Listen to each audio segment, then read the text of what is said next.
Okay, this lecture is going to be about T. Campbell revisited, and this is going to be part 2. We're going to talk a lot about the relationship between animal protein and cancer, as well as we're kind of summarizing here. It's almost really like a book review, part 2 of the China study. This is a magnificent book, one of the best books ever written on the subject of nutrition. And also another book by T. Campbell, I don't know if you can see it there, called The Future of Nutrition. The Future of Nutrition. Okay, he's got really nice graphs in here. It's almost like a fireworks display right at the end. Look at this. There's like one after another page of graphs about cancer relationship to diet, etc. And it becomes very interesting. Okay, and this drawing right here is basically a condensed summary of pages 212 to 216 from T. Campbell's book, Future of Nutrition. And here's the big concept, that animal protein is basically about the same thing as testing animal fat, primarily saturated fat, as testing dietary cholesterol, as testing blood cholesterol, as testing meat consumption, insulin-like growth factor type 1 level, or high insulin level. They're all kind of the same thing. They're all, in a sense, surrogates for animal protein or surrogates for each other. T. Campbell would say animal protein is a dominant thing and that these are sort of secondary related things. Okay, so what does this graph mean? A couple things to know. This axis is how much animal protein the person eats, or any of these surrogate markers. This graph is what percentage of these persons dies from cancer. And so you can basically see where they eat very little animal protein, like the countries with the green dots here, hardly any cancer deaths. As they eat more animal protein, they have more cancer deaths. That's all the blue dots. And then where they eat the most animal protein, which includes the United States of America, United Kingdom, New Zealand, Denmark, all these places, Finland, Switzerland, they have the most cancer. And basically, you also notice a little bit of a trend here. In the hot climates, people have more fruits available. They also tend to have more rice available. As it gets into a colder climate, farther from the equator, they also have less vitamin D because they don't get as much sunshine, and they tend to drink more milk, which is tons of animal protein plus calcium, which ends up being a bad thing. Okay, and then some other interesting things. So this is for most cancers. This is not just liver cancer like we initially talked about with T. Campbell's work. This also is breast cancer, uterus cancer, esophageal cancer, stomach cancer, head and neck cancer, all your squamous cell cancers, pancreas cancer, prostate cancer, colon cancer. And then what's also a little bit surprising, it's the same thing with coronary artery disease. They've got about the same risk factors. There's a few additional risk factors in terms of things that are carcinogenic, but the key point here is that the tumor promoters are also atherosclerosis promoters. And I would even tell you, the way I look at it, atherosclerosis is almost like a slow-growing cancer. What does it do? It goes everywhere, like metastasis, and it keeps on plugging arteries up and destroying tissues. And eventually, it destroys the brain, the person's dead. Like brain mets tend to destroy the patient dies. Okay? So anyways, this graph is almost like you go to a fireworks display, and then there's a grand finale. Psh, psh, psh, psh, psh. That's kind of like what this graph is. And that's a real useful point for understanding cancer. And what this graph is almost too, if you look at cancer theory, and cancer theory is super important for understanding cancer, the best way to understand cancer is metabolic theory of cancer. T. Campbell, he tends to call it nutritional theory of cancer. And the reason he says is if you look at meat consumption, he says animal protein is the number one, by far the most powerful cause of cancer in the whole world. And he emphasizes that. And he says all these carcinogens, they have a tendency to initiate, DNA damage, but whether or not a cancer grows, that depends on how much animal protein the person's eating, regardless of whether or not they have DNA mutations, to a large extent, okay? Another controversial point that we're going to talk about here in a moment is what is the effect of plant fat and of protein, plant protein, on cancer causation.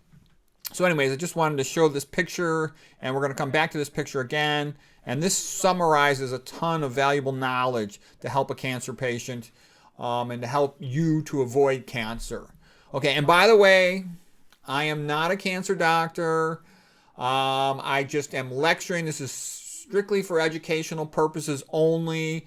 Everyone has to do what they think is best based on consultation with their health provider. I'm just sharing with you what research knowledge has come from TCC's work and analysis of it.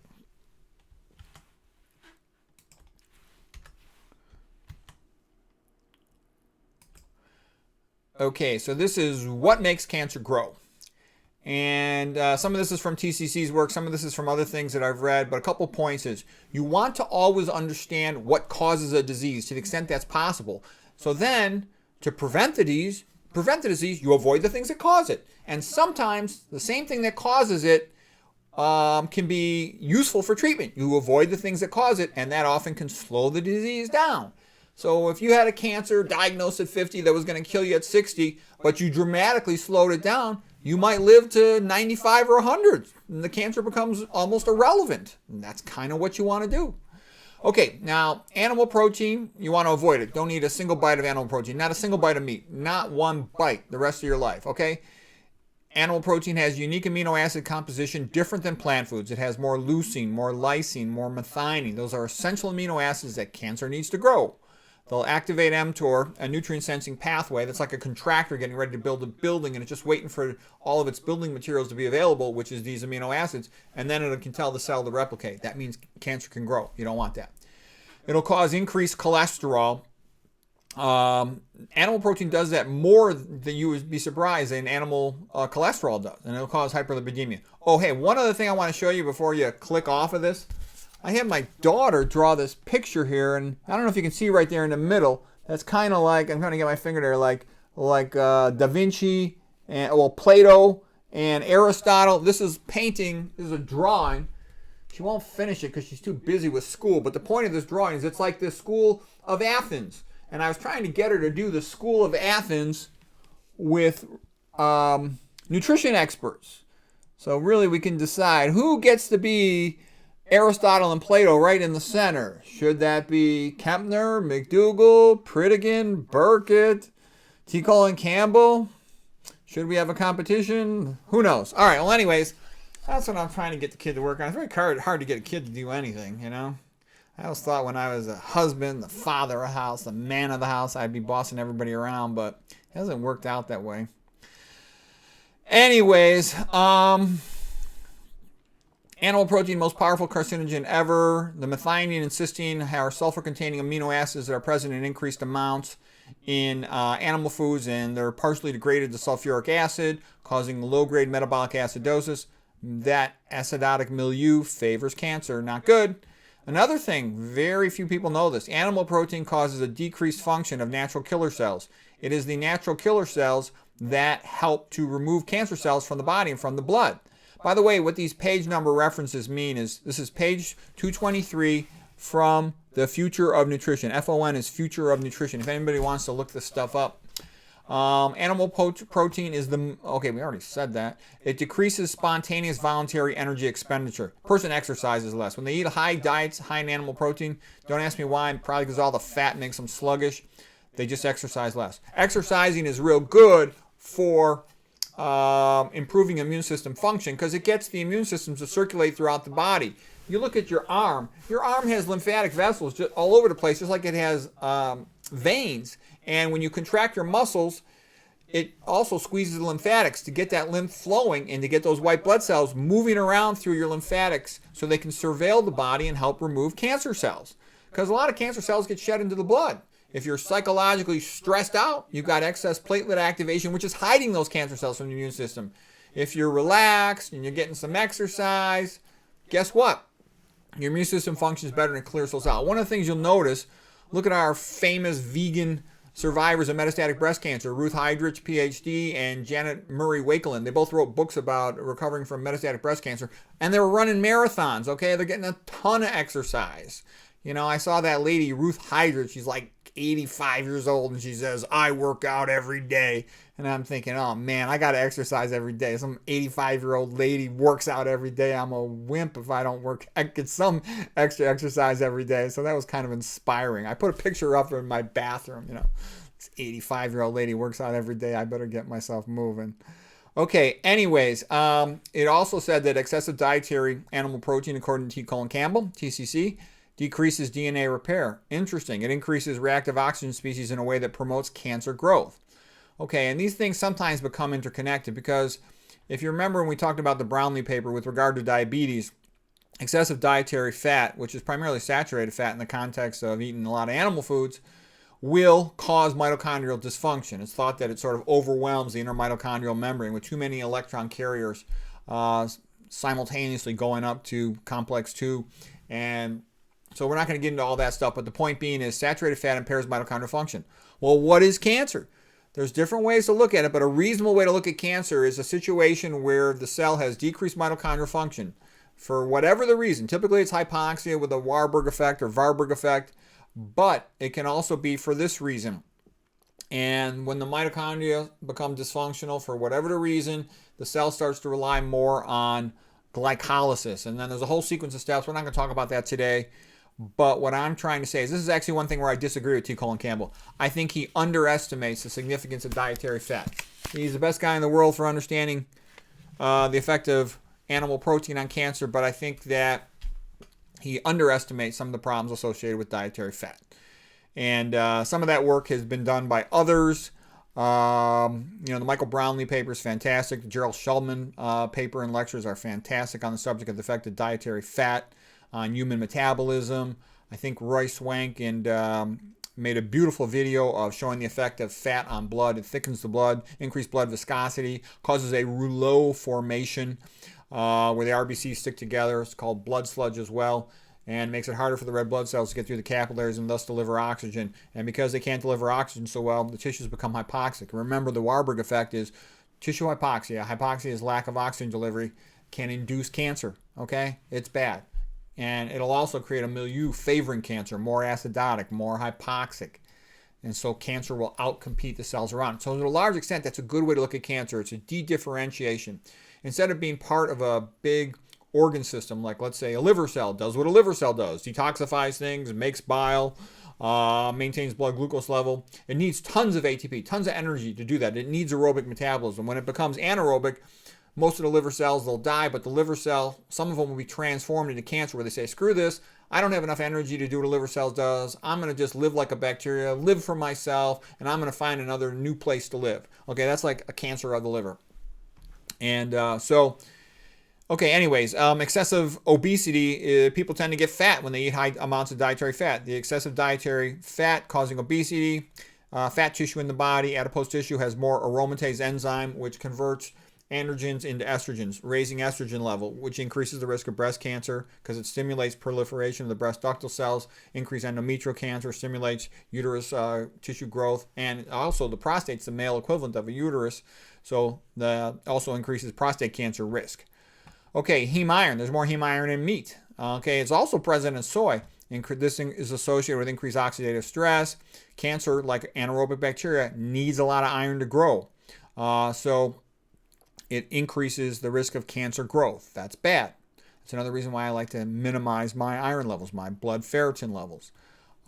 Cooking oils, they're bad. They'll cause blood sludge as well. They can also cause lipid peroxidation and inflammation. TCC makes the point that he thinks these PUFAs are significantly worse than saturated fat because they're more reactive. Like I said, they're more prone to rancidity, lipid peroxidation, and causing secondary reactions that are damaging to tissue. Sodium is bad. It's a vasoconstrictor. Excessive dietary sodium, when you vasoconstrict, that means clamp down on an artery, make it narrow, you'll make tissues more prone to hypoxia, lack of oxygen, which can lead to this cascade of vascular endothelial growth factor. And this is all related to the Warburg effect. You make tissue hypoxia, you can induce cancer. Warburg showed that Otto Warburg, he won the Nobel Prize back in 1931. Okay, chloride, excessive dietary salt will be sodium chloride, and that's an anion, negatively charged ion. It'll displace bicarbonate in the blood, leading to a low-grade metabolic acidosis. And acidotic milieu favors cancer growth. That's bad. And then the lack of plants. The more meat and junk food a person eats, the less plants they eat. When they lose all the good stuff's in plants. They got the fiber, which helps remove estrogen from the colon. so we can defecate it out of our bodies to lower our estrogen levels. It's got the vasodilators to increase oxygen and blood flow, potassium and magnesium. It's got the antioxidants, which can diffuse the reactive oxygen species. It'll also, so all those things help the person to be healthier and have less cancer.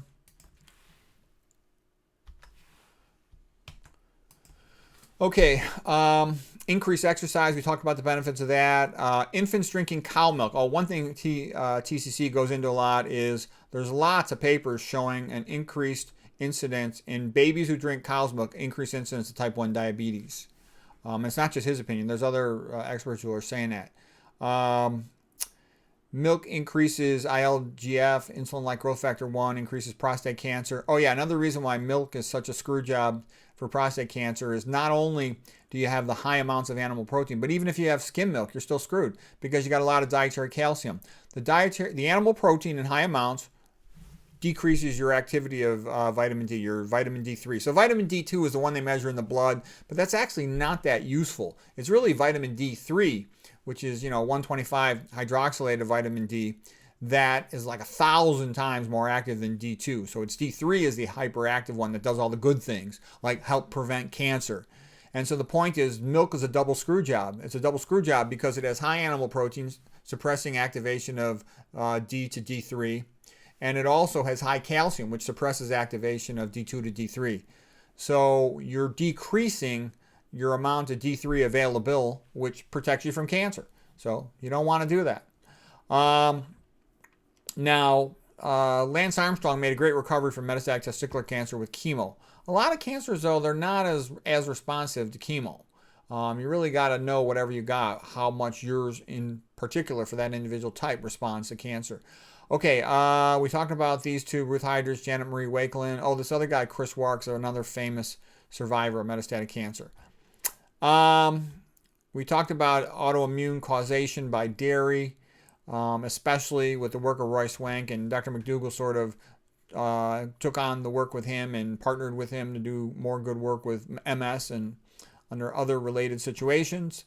TCC here says, if all persons ate whole food plant-based diet, this would reduce disease by about 85% overall. That's a pretty strong statement there. Others might calculate it a little less, maybe around 70, 75%, but it's still an extraordinary amount.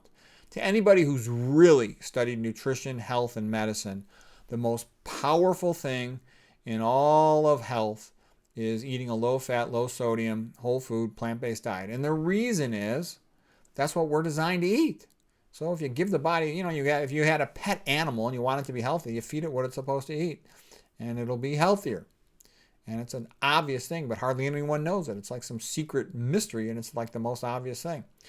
TCC says there's not a big difference between eating a low-fat meat or high-fat meat. All meats are high in fat. There's no such thing as a truly low-fat meat. You might have a so-called lean meat that's as low as 25% fat, but that's still high fat. When I say low fat, I mean below 10%. Some people have told me I should really be saying very low fat when I'm talking about below 10%. If you look at it, a plant-based diet, it's pretty routine for a plant-based diet to put somebody around 80-10-10. 80% carbohydrate, 10% fat, and 10% protein. And you look at the even tighter diets like, Kempner's diet was only 4.4% protein. And the Papua New Guinea, their diet, primarily sweet potatoes, isn't about that same amount of protein, about 4.5% of their calories from protein. So TCC says, in a summary, animal protein increases cancer, turns on cancer. It's a tumor cancer promoter, but plant protein does not do that. Okay, we're going to talk, though. Here's one of the spots where I have a little bit of a potential disagreement with T. Colin Campbell. You talk about lysine, being low in wheat. You talk about beans being a little low in methionine. Well, in the same day, a person might have whole grains, wheat for lunch, beans for dinner, and so now they're getting both of those amino acids. And I wonder, will that potentially increase the risk of cancer growth? Because a lot of these studies, they had a controlled diet and the patient only ate one type of plant protein. But in the real world, a person eats a variety of plant proteins if they're a vegan. So I raise the question, is it potentially beneficial to lower overall dietary protein? My best guess at this point is I think it probably is. How much you need to do that, I don't know. But I think if you keep it like 10% or less, you're probably in excellent shape. But I think that's key because, T. Colin Campbell, he talks a lot about quality of protein with the idea that how fast does it make an animal grow is where that idea of so-called quality came from. And he even says it's a myth and people shouldn't even use that word, quality of protein. But still, the idea is that a plant protein might be deficient in one or more essential amino acids, but that's compensated from the essential amino acids that they get from eating other plant foods. And he even showed that if you fed these animals lots of wheat, as high as 20% of calories from wheat protein, they wouldn't have increased cancer growth. But if you added lysine into the feed of these same animals, then the cancer would grow. So it was the lysine deficiency when they were fed the wheat protein that prevented them from having cancer growth. And I've heard of similar things with, your methionine restriction. Let's say you're feeding beans that are low in methionine, and you can get the total dietary protein down to, like they used soybeans in particular. But I wonder, I didn't see a specific study saying add back methionine and you get cancer, but I'm going to bet you that probably happens. It makes sense that it would. So you see where I'm going with this. I think it might be, wise to really try to only eat plant protein, only eat plant foods, and to try to probably keep your protein intake around 10% or less. That seems to me like that's probably wise. But, in these studies, he had people eating as much as 20% protein. But on his rodents eating 20% protein, they still had a little more cancer foci than did the rodents that ate 5% casein protein. But it was still very minimal. Okay, but I think you see where that's going. That's like a hot topic right there. That's why I put it all in red and bold. Okay, TCC says the best foods are fruits, vegetables, and whole grains. He later on said he thinks legumes are okay. The China study population ate, of course, mostly a rice-based diet. AP means animal protein, and he says it's bad. It has increased. We talked about it, leucine, lysine, methionine. It activates mTOR. It increases insulin-like growth factor. It comes in a bad package with heme iron, a lack of fiber, no antioxidants, low potassium, low magnesium, and it's also high in estrogen. So pretty much everything bad happens in meat. And again, when I was a young guy, I had the standard American mentality. You want to be strong, eat the same thing that a lion and a tiger eats, a lot of meat. I used to specifically eat Raisin Bran because it had the highest iron level of all the cereals. I didn't know any better. Now I would avoid anything that was high in iron. TCC points out, with an animal food like skim milk, for example, you can remove the fat and the cholesterol, but you cannot remove the animal protein or it's no longer that same food. So animal protein is intrinsic to animal food, much more than fat is. TCC says he thinks that saturated fat has been overly scapegoated to blame for the problems associated with animal food. And perhaps that's because, like with skim milk, you can remove the fat, but not the animal protein. And for example, I clung to skim milk for, about 10, almost 15 years after I'd quit all other animal foods because I liked eating it with cereal. But once I saw, virtually every single cereal is high in sodium and they often will have MSG, I'm like, oh, forget this. And I stopped eating cereal. And once I stopped eating cereal, I had no need for any type of milk product, and I quit skim milk. That was years ago. I wish I had done it sooner. TCC also points out that unsaturated fats, your MUFAs and PUFAs, are a lot more reactive and they cause a lot more problems, in his opinion, like reactive oxygen species that promote cancer. And he also points out, for example, that corn oil, a type of unsaturated fat like omega-6 PUFA, is much more cancer promoting than coconut oil, which has more saturated fat. This comes from page 135 of Future of Nutrition, and there's references for that in there as well. Okay, continuing here, TCC says the more animal fat that a woman eats, the higher her risk of breast cancer. And the best study on the relationship between dietary fat and breast cancer is done by Ken Carroll. Here's the reference for it. That's again from the China study. American women were getting about 5 times as much breast cancer as Chinese women. That's a rather extraordinary number. 5 times more breast cancer than Chinese women. Because the American women are eating a high-fat diet. The Chinese women are eating a low-fat diet. Rice, probably like 80% or more of their calories, it only has about 1% fat. Every single person who eats mostly rice is skinny, and they ate mostly white rice. In the China study, the average Chinese person got less than 1% of their calories from animal protein, 0.8%. The average American at the time of the China study, let's say around 1980, they were getting about 11% of their calories from animal protein. Average Chinese person ate at that time about 15% of their calories from fat. That's a little higher than I would want. Average American was eating about 38% of their calories from fat. And so they were getting what he calls diseases of affluence, which is all your standard chronic diseases, coronary artery disease, diabetes, hypertension. And then there's also cancer. And cancer is like chronic diseases, on steroids, okay? It's also got other carcinogenic risk factors. But the point is made, the same things that cause atherosclerosis, diabetes, and hypertension increase cancer risk. So when you minimize the risk of all these, you minimize your risk of that. And that gets back to the idea of a species-specific diet. When an animal eats what it's designed to eat, the animal is healthier. And it's healthier not just in one way, but in pretty much all ways. And what I like about it is I say to myself, how does one optimize immune system function? Your immune system is the main thing that protects you from cancer, removes all these little cancer cells around your body. And so how do you optimize that? By all these good health habits and exercise and sleep and avoiding stress and avoiding caffeine. All those things will improve your immune system function and decrease your risk of cancer. Okay, diseases of poverty. Those are things from poor nutrition, poor sanitation, and it includes things like tuberculosis, parasite infections, rheumatic heart disease, post-streptococcal glomerulonephritis, lack of antibiotic availability, pregnancy complications, lack of hospital surgical experience and availability. In two counties in China, for example, one with 246,000 men, another 181,000 men. In 3 years of following these counties, in men below 64 years of age, there were 0 cases of fatal myocardial infarction.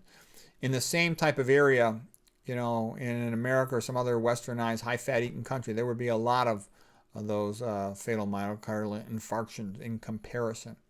So when I say P68, that's page 68, CS is from China study. Okay, so if you want to look these up. What increases blood cholesterol? Well, animal protein does, dietary fat does, excessive industrial fructose does. Lentils are about 3% fat, green beans 3.5% fat, black beans 4% fat, peas 5% fat, garbanzos 13% fat, and then soybeans. I always hear all these people tell me, oh, soy is so great. Yeah, well, why don't you take a look at what it actually has? 42% fat. It's the fattest fat bean that there is. In my opinion, I still eat garbanzos, and I like garbanzos, but they're on the fat side at 13%. Lentils are my favorite. They're only 3% fat. Now, that's some pretty good numbers. Okay, breast cancer, very common in the United States and these other sort of northern European countries because it's cold. And people drank more milk in those cold places and they got less sunlight, so they got less vitamin D, and there's less fruit growing on the trees. So they're more prone to eating animal foods, and they get fatter and sicker, more diabetes, more autoimmune disease, more hypertension. Increased breast cancer also with early onset menarche. Like the average onset of menarche in a USA girl is 11 years of age. In rural China, around 1980, it was 17 years of age. And all these animal foods accelerate the speed at which a girl reaches puberty. So they have more time in their life with so-called unopposed estrogen and increased risk of breast cancer. Other things associated with that, high blood cholesterol, and then they also are more prone to late menopause, which also increases the risk of breast cancer. Let's see. In China, the average county had a lot of hepatitis B, as much as average of about 12.5%. That's a lot of hep B. It's less than 1% in the United States. In some counties, over 50% of the people had hepatitis B. Those are extraordinarily high numbers. TCC continues. With food, everything works together to either create health or to create disease. Yeah, and that was one of his big discoveries, is that animal protein doesn't just increase cancer in one way. He found that it increased it in the ballpark 5 or 10 ways. And I actually spend a lot of time going over it. It's even more than that. Meat, the combination of the effects of animal protein and fat, etc. Meat, when you systematically go through all the ways that meat causes cancer, it's like more than 30 ways. It's amazing how bad meat is for causing cancer. he also says the more we think of a single chemical as characterizing an entire whole food, the more we stray into idiocy. I think I heard him say one time in one of his lectures, the closest thing to evil in nutrition research is reductionism. And that's the case too. And I look at these, I have a couple of these books I've read on nutrition, and they're produced by like university scientists. And these books almost always suck. So notice that. Here's this guy on his own, writes this masterpiece, one of the best all-time books on nutrition, and he puts it all together. He's an old guy, okay, T. Colin Campbell, close to retire. Actually, his son helped him too, who's a young physician. But the point I'm making is a single author, double author book, you can get these great books versus when there's a different nutrition researcher for every chapter, the books almost always suck, and they tell you all about all these vitamin studies, and they never accomplish anything hardly ever. It's like you have to read 100 pages to find one good paragraph, has been my experience of going through those books. Okay, anyways, TCC says the ideal diet will have 0 animal foods, and he even says from his experience in China, he thinks that the ideal total cholesterol might be as low as 90. The average in his China study patients was around 127. And of course, everybody in America tends to go by below 150 based on Caldwell-Esselstyn's experience and the Framingham study, because persons who kept it below 150, they almost never had any type of coronary artery event.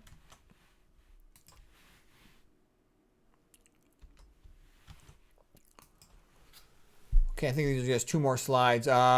The more carbohydrates a population eats, the less diabetes they have. I think that's funny because you talk to most people, even most doctors, they're going to tell you, oh, you want to reduce carbs. No, that's ignorant. The more carbohydrates a person eats, the less likely they get diabetes. And that's been shown by Kempner and plenty of others. We don't even need to go through all the papers. Hemsworth, Sweeney, Rabinowitz, Brownlee, etc. Okay, the nutritional effects on cancers I've discussed are virtually the same for all cancers. Yeah, that TCC is finding a universal thing. Whatever cancer you looked at amongst the common cancers, they all seemed vulnerable to this animal protein stuff. Might there be some other cancers that are a little different? There might be. There's some weird childhood cancers. There's some weird blood cancers. Maybe they behave a little differently, have some different rules. But in general, this is pretty solid stuff. Animal protein increasing growth factors, increasing cancer. Ischemia causing hypoxia, leading to Warburg effect. Okay. Animal protein suppresses activation of vitamin D from the D2 form to the D3 form. Big deal. It also increases risk, therefore, of autoimmune disease. We talked about milk being a double screw job with the high calcium and the high animal protein preventing activation of D2 to D3, vitamin D2 to vitamin D3.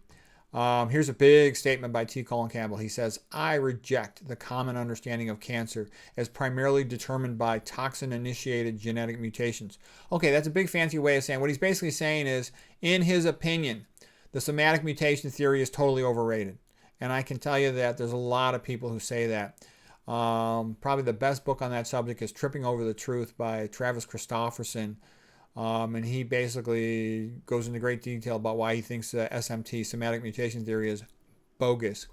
However, he's kind of partners intellectually with that other guy, Thomas Seyfried, and I think that they've gone down the wrong path. Both of those guys promote a paleo low-carb diet, which in my opinion is totally stupid.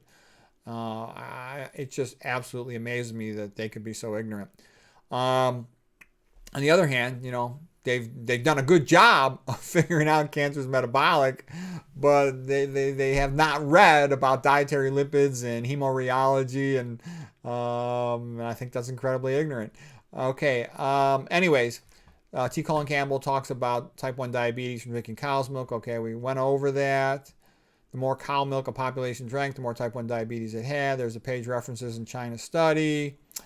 The more animal protein they eat, they also get more osteoporosis fractures. We talked about that before because of all the sulfur-containing amino acids in meat, leading to buffering with calcium, leading to increased calcium excretion, leading to osteoporosis, kidney stones, kidney failure, chronic kidney diseases, CKD abbreviation.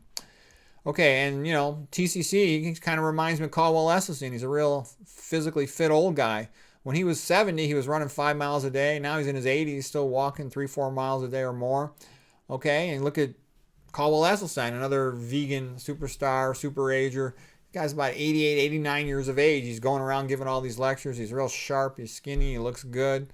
So that's a common thing. A lot of these vegans, they're all skinny and they're still mentally sharp. Look at McDougal. He's about 76, skinny, real sharp mentally. Okay, plant foods are fundamentally different than animal foods. We talked about that. They got the vitamins, vitamin C, the antioxidants, the fiber, the folate, etc., the vasodilators, and they're primarily carbohydrates. Good. China study was better than most of the Western studies, and TCC said it's because he had a wide variety of diets in China, plus their diets are very different from Western diets because they eat primarily plant foods, unlike Western populations eat primarily animal foods and processed foods, which are very high in fat and very high in animal protein. And so that's why TCC says a lot of these westernized dietary studies are a joke, because every single group in the study is a high fat, high animal protein diet, and you can't find any differences because they're all eating the same garbage. And I've seen a lot of patients like that. The patient will tell me, oh, I think my obesity, coronary artery disease, cancer, etc., it's all just genetic because everybody in my family is fat and sick. And I'm like, gosh, don't you understand? You're all eating the same thing. You could take two identical twins in America and send them to opposite coasts, and they both would probably eat a high meat, high fat diet because that's just so common in America. So it's still due to diet. Okay, much less disease and cancer is due to diet than is due to genetics than people think.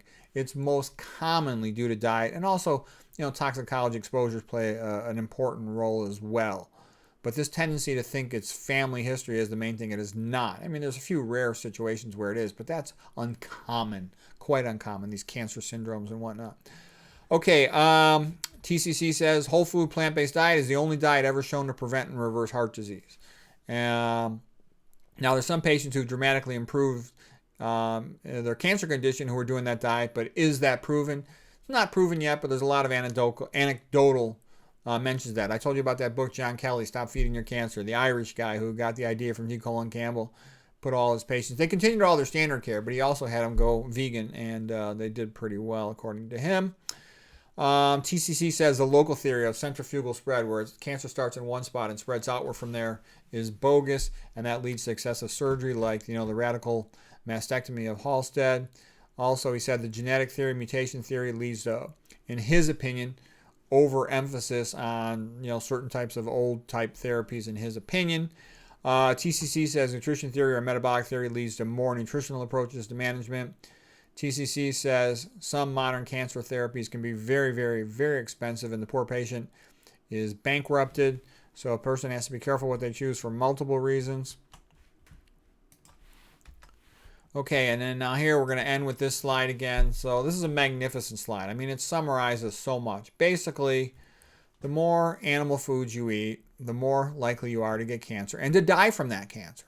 So there it is. Don't eat animal foods. And not only that, they also get more coronary artery disease. And the same diet and lifestyle that cause coronary artery disease, myocardial infarction, heart attack, most common cause of death, also, like I said here, causes cancer. And those are the two most common causes of death. And that's like over 50% of death, all right? Cancer and coronary artery disease. It also reduces all this other chronic disease, arthritis, osteoporosis, gastroesophageal reflux, constipation, diverticulitis, diverticulosis. So this is really an incredible observation that most chronic disease and cancer is especially mostly caused by this. And the wonderful news is it's preventable. So I hope that was helpful.